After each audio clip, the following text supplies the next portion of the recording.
मेरे प्यारे बच्चों, हम यहाँ पर बात कर रहे हैं फ्लूइड मैकेनिक्स में प्रेशर की। और प्रेशर के सारे कॉन्सेप्ट हमने देखे। हमने देखा अगर हम वर्टिकल डाउनवर्ड डायरेक्शन में जाते हैं तो प्रेशर में क्या चेंज आता है, हॉरिजॉन्टल डायरेक्शन में अगर जाते हैं तो प्रेशर में क्या चेंज होता है, और अगर लिक्विड जो है वो हॉरिजॉन्टल डायरेक्शन में मूव कर रहा है तो प्रेशर में कैसे हम वेरिएशन फाइंड कर सकते हैं। प्रेशर ग्रेडियंट की हमने बात की। अगर वर्टिकल डायरेक्शन में भी मूव कर रहा है तब भी हम प्रेशर में क्या चेंज होगा वो हम फाइंड कर सकते हैं। और इफेक्टिव ग्रेविटी का कॉन्सेप्ट हमने देखा।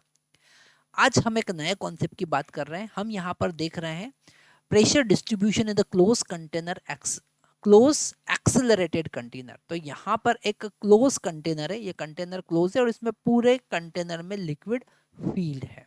ओके, और ये अब ए एक्सेलरेशन से फील कर रहा, मूव कर रहा है, ठीक है, हॉरिजॉन्टल डायरेक्शन।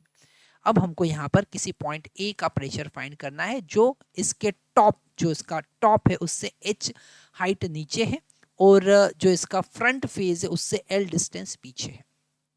तो यहाँ पर हम प्रेशर का सिंपल सा कॉन्सेप्ट लगाएंगे जो मैनोमेट्रिक इक्वेशन में हम हमेशा यूज करते हैं कि अगर हम क्योंकि यहाँ पर अब एक्सेलरेटेड है तो मॉडिफाइड मैनोमेट्रिक इक्वेशन हमको यूज करना पड़ेगी। ठीक है, अब यहाँ पर अगर हम ये पॉइंट देखें, अगर हम यहाँ पर ये पॉइंट देखें जिसका प्रेशर अगर हम P देखें तो ये यहाँ पर लीस्ट प्रेशर होगा।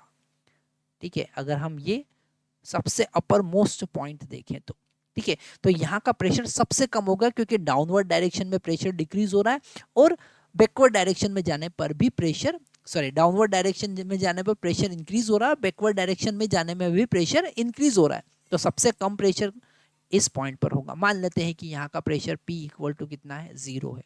ठीक है, क्योंकि यहाँ पर कोई एटमॉस्फेरिक ये क्लोज कंटेनर है, कोई एटमॉस्फेयर से इसका कांटेक्ट नहीं है, तो यहाँ पर प्रेशर हम मान लेते हैं 0 है। ठीक है, अब मैनोमेट्रिक इक्वेशन लगाते हैं। हम अब चलते हैं सबसे पहले वर्टिकल डाउनवर्ड डायरेक्शन में।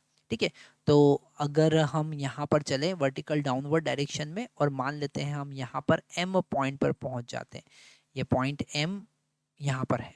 ठीक है, वर्टिकल डाउनवर्ड डायरेक्शन में, तो हमको पता है 0 प्लस h रो g प्रेशर हो जाएगा। अब यहाँ का प्रेशर पता है और अब हम हॉरिजॉन्टल डायरेक्शन में चलते हैं, बैकवर्ड डायरेक्शन में, तो प्रेशर फिर से इंक्रीज हो जाएगा L A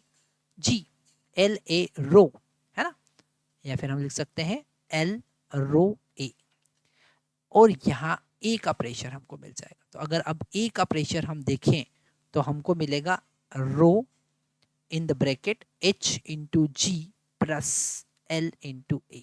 ठीक है, तो ऐसे हम क्लोज कंटेनर में प्रेशर को फाइंड कर सकते हैं। मैनोमेट्रिक इक्वेशन का हम यूज कर सकते हैं, मॉडिफाइड मैनोमेट्रिक इक्वेशन का यूज कर सकते हैं। ठीक है, तो हम किस पाथ पर चले, एक्चुअल में हम किस पाथ पर चले वो हम यहाँ पर हाईलाइट करेंगे तो आपको और अच्छे समझ में आएगा। इस P से जहाँ का प्रेशर हम 0 मान के चल रहे हैं, अब हम वर्टिकल डाउनवर्ड डायरेक्शन में गए तो प्रेशर इंक्रीज हुआ h रो g से, और फिर हम बैकवर्ड डायरेक्शन में गए तो भी हमको पता है प्रेशर इंक्रीज होगा h रो g से।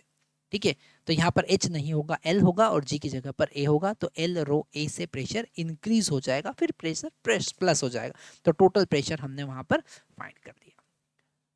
Thank you very much.